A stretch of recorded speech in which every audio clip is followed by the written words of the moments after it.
Edi Ernawati. Kemudian yang saya hormati pembimbing kedua Ibu Umu Kalsum. Yang saya hormati pemuji utama Ibu Fitriani. Yang saya hormati Bapak pemuji kedua Sarjana Politek Kaputra dan peserta ujian pilihan proposal pada hari ini yang saya hormati dan saya hormati. Puji syukur kita panjatkan kehadirat Allah Subhanahu wa taala atas berkat rahmat dan hidayahnya sehingga kita dapat berada hari ini untuk melaksanakan seminar proposal yang akan dilaksanakan oleh saudari Rizka dengan judul penggunaan media pembelajaran secara mengikuti serta anak interaktif untuk meningkatkan kemampuan menyimak studi siswa kelas 3 SD Impres 377 Apala Kabupaten Bone. Baik, dengan ucapan Bismillahirrahmanirrahim, seminar proposal saudari Rizka saya buka dengan ucapan basmalah. Selanjutnya saya serahkan kepada terima kasih atas kesempatan yang diberikan. Bismillahirrahmanirrahim. Yang terhormat Ibu Anjitara Amelia selaku Ketua Ujian, yang terhormat Ibu Fitriani selaku penanggap 1, yang terhormat Bapak Ferensi selaku penanggap 2, yang terhormat Ibu Edi Ernawati selaku pembimbing 1, yang terhormat Ibu Umu Kalsum selaku pembimbing 2, dan yang kami hormati Saudari Rizka dan yang kami banggakan teman-teman peserta seminar yang sempat hadir. Assalamualaikum warahmatullahi wabarakatuh. Waalaikumsalam warahmatullahi wabarakatuh. Alhamdulillah, puji syukur kita panjatkan atas kehadirat Allah Subhanahu wa taala atas berkat rahmat dan hidayahnya sehingga kita masih sempat hadir di tempat yang penuh berkah ini. Salawat beserta salam tak lupa pula kita kirimkan kepada junjungan Nabi kita Muhammad SAW beserta seluruh keluarga beliau, para sahabat atau sahabiah dan orang-orang yang senantiasa istiqomah di jalan Allah sehingga datangnya yaumul akhir. Selanjutnya saya akan menjelaskan mekanisme seminar pada hari ini. Yang pertama, pemaparan proposal oleh penyaji selama maksimal 15 menit. Yang kedua, sesi tanya jawab atau memberikan masukan oleh peserta maksimal 3 orang selama 10 menit. Yang ketiga, sesi tanggapan oleh penanggap 1 dan penanggap 2 masing-masing selama maksimal 15 menit. Selanjutnya, sesi tanggapan oleh ketua ujian selama maksimal 15 menit. Selanjutnya, sesi tanggapan atau pemberian saran oleh pembimbing 1 dan 2 masing-masing selama maksimal 10 menit. Baiklah, untuk mengefisienkan waktu, langsung saja kepada Saudari Rizka untuk memaparkan proposalnya selama maksimal 15 menit. Dengan ini saya persilakan. Baik, terima kasih atas kesempatan yang telah diberikan. Di sini saya akan mempresentasikan hasil penelitian saya yang berjudul penggunaan media pembelajaran channel YouTube sendiri, cerita anak interaktif untuk meningkatkan kemampuan menyimak. Studi siswa kelas 3 SD Impres 377 Apala Kabupaten Bone. Nah, ada pendahuluan. Pertama latar belakang masalah, yang kedua rumus masalah, kemudian tujuan penelitian, kemudian manfaat penelitian. Latar belakang, landasan faktual, permasalahan yang ditemukan di kelas 3 SD Impres 377 Apala Kabupaten Bone yaitu rendahnya kemampuan menyimak siswa berdasarkan hasil pra-penelitian yang dilakukan oleh calon peneliti melalui observasi langsung pada tanggal 4, 7, dan 11 Agustus 2025 di kelas 3 SD Impres 377 Apala Kabupaten Bone. Diketahui bahwa pelaksanaan pembelajaran menyimak belum maksimal. Data dan informatif kemampuan menyimak 15 siswa kelas 3 SD Impres 377 Apala masih tergolong rendah, yaitu 6 siswa 40% yang mencapai nilai 75, sedangkan 9 siswa hanya mencapai 60% memperoleh nilai 75. Kemudian landasan empiris, menurut pasal 3 Peraturan Pemerintah Nomor 74 Tahun 2008 tentang guru menyatakan bahwa kompetensi pedagogik mencakup kemampuan guru dalam mengelola pembelajaran serta didik yang minimal meliputi yang pertama perencanaan pembelajaran atau rencana pembelajaran, yang kedua pelaksanaan pembelajaran mendidik dan dialogis,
kedua, apakah penggunaan media channel YouTube ini cerita anak interaktif dapat meningkatkan kemampuan menyimak siswa kelas 3 SD Inggris 377 Apalah Kabupaten Bone.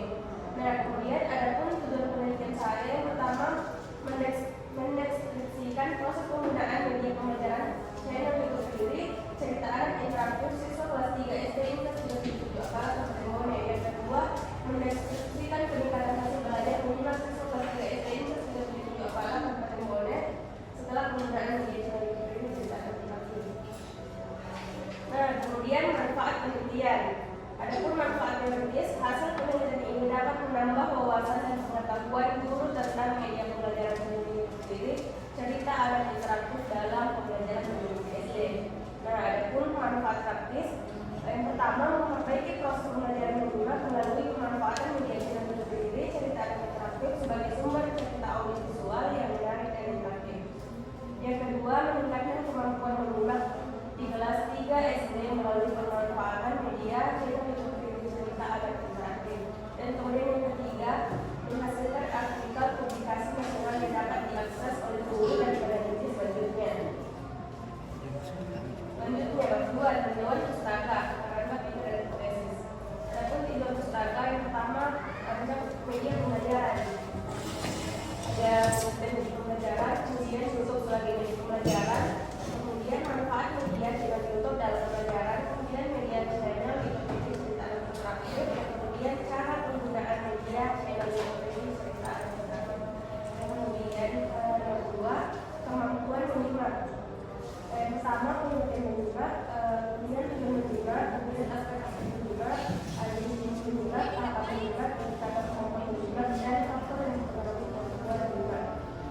Nah, adapun terasa pikir bisa kita lihat di atas. Kemudian ada hipotesis.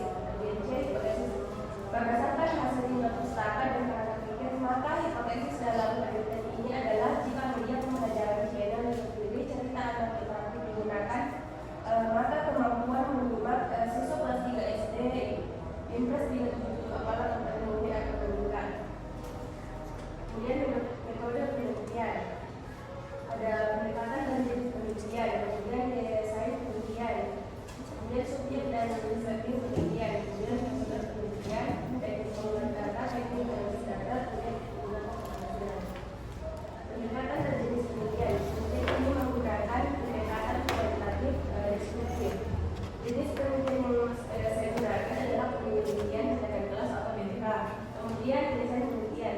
Penelitian ini menggunakan desain BTK model Vernis dan MC Tanggap Arif dan Oktaviana tahun 2003 yang dilaksanakan dalam siklus apabila pada siklus pertama selesai dilanjutkan pada siklus kedua untuk menyempurnakan kekurangan yang terjadi pada siklus pertama. Selanjutnya, subjek dan setting penelitian. Di penelitian saya ada 15 orang terdiri dari 8 laki-laki, kemudian 7 perempuan. Penelitian saya ini dilaksanakan pada semester 11 tahun pembelajaran 2005-2006. Kemudian prosedur penelitian, siklus pertama dan pembinaan, kemudian pelaksanaan tindakan, kemudian observasi, kemudian refleksi. Ke siklus kedua, selanjutnya teknik pengumpulan data, observasi dan tes, kemudian teknik analisis data. Itu saya menggunakan data, kemudian data, dan kesimpulan. Kemudian selanjutnya indikator keberhasilan, ada indikator proses, kemudian indikator kemampuan menyimak. Hanya itu saja, saya kembalikan ke moderator. Itulah tadi pemaparan proposal oleh saudari Rizka. Selanjutnya kita beralih ke sesi tanya jawab atau memberikan masukan oleh 3 orang peserta selama 1 menit. Dengan ini kami persilakan.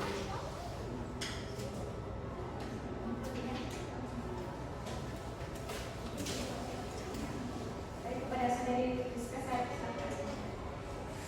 Mengapa memilih channel YouTube Riri Cerita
digunakan pada jenjang SD.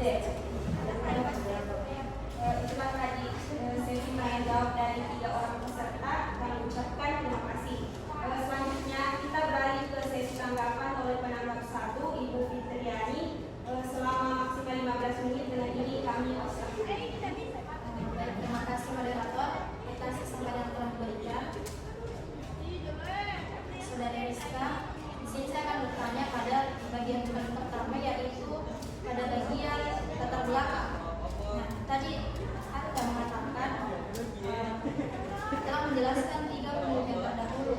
Di sini saya akan menanyakan, coba Anda jelaskan apa gap dari penelitian yang akan Anda lakukan dengan penelitian yang telah Anda lakukan tadi. Baik, pertanyaannya apa penelitian yang membedakan penelitian Anda dengan penelitian itu? Penelitian sebelumnya dilakukan pada kelas yang berbeda, seperti kelas 5, sedangkan penelitian ini fokus pada siswa kelas 3 yang memiliki karakteristik dan tingkat perkembangan motivasi yang berbeda. Konteks dan lokasi penelitian ini dilakukan di SD tersebut dituju pada dosen yang memiliki kondisi dan permasalahan nyata terkait rendahnya dan terkait rendahnya kemampuan menerima. Artinya penelitian ini menjawab kebutuhan kontekstual di sekolah tersebut. Pendekatan penelitian ini menggunakan PPK dengan itu sehingga hanya menguji pengaruh media, tetapi tidak hanya menguji pengaruh media, tetapi juga memperbaiki proses pembelajaran secara bertahap melalui refleksi siklus. Menurut saya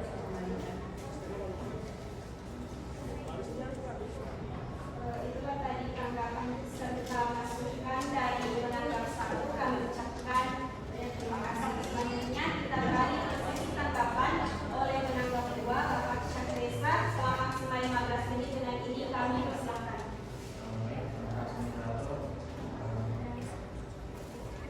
Ada saudari Rizka, urusan masalah dan penelitian sudah selaras. Tapi yang ingin saya tanyakan itu adalah apakah fokus penelitian ini digunakan pada proses penggunaan media atau pada peningkatan hasil belajar, karena keduanya itu memiliki karakteristik yang berbeda.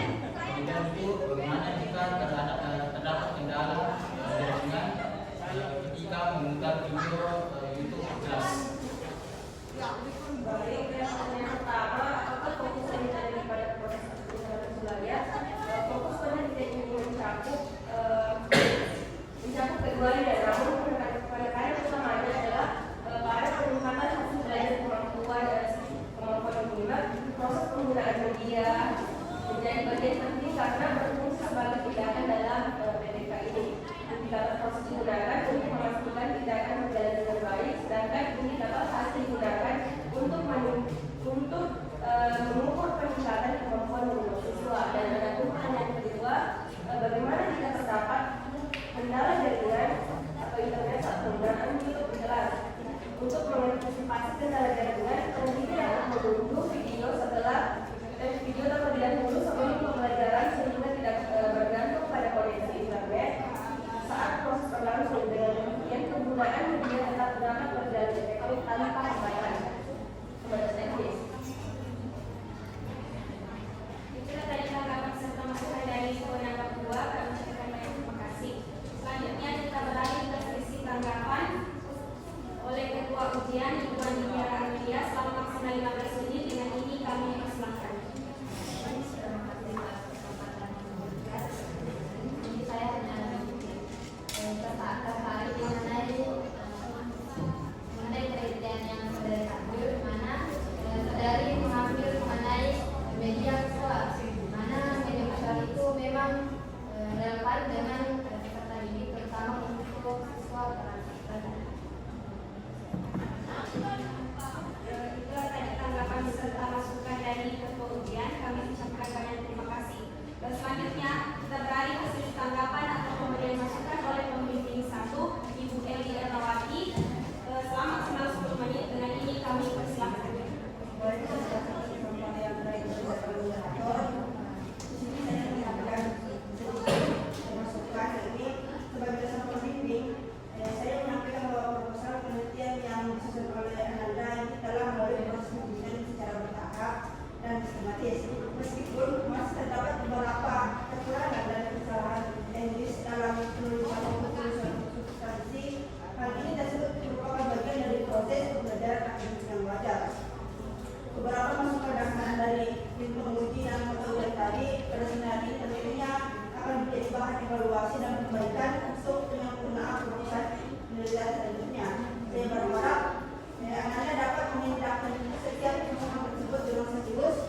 penelitian dengan catatan pembentukan revisi berdasarkan hasil masukan yang diberikan